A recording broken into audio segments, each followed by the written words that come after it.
pendrive aqui. Fontezinha chaveada que vai acompanhando ela, essa aqui, ó. Deixa eu ligar aqui logo aqui.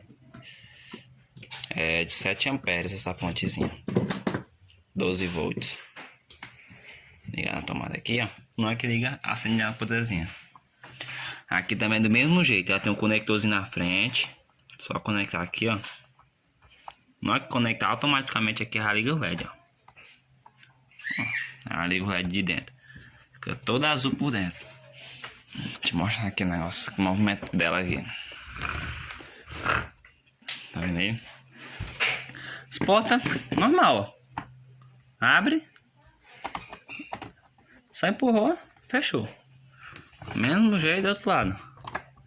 Empurrou, fechou. Abre. Controlezinho dela, ó. Vamos lá, alarme. Entrou na segurança do carro. Tem uma alarme. Mexer nela. Por favor, não mover o carro. Por favor, não mover o carro. Por favor, não mover o carro. Viu? Sistema de alarme e tudo, ó. Triscou de novo, ó. Dispara. Aí, ó. O roubo tenha sido levantada. Tudo pelo controle. Aí, ó. Vou colocar o pendrive logo lá. Deixa eu botar aqui pro outro lado aqui. Eu tô só com a mão filmando. Pera aí.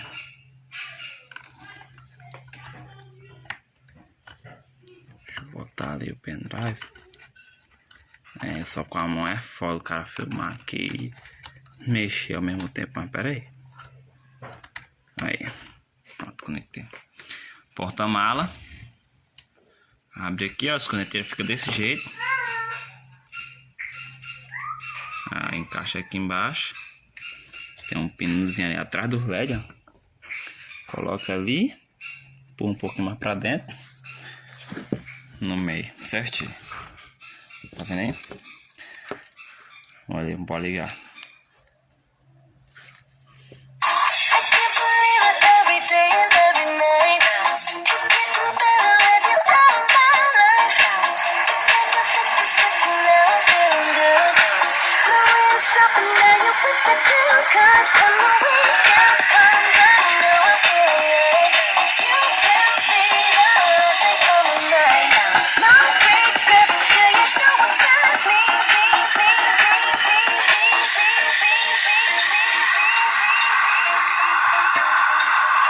Escape Tormento.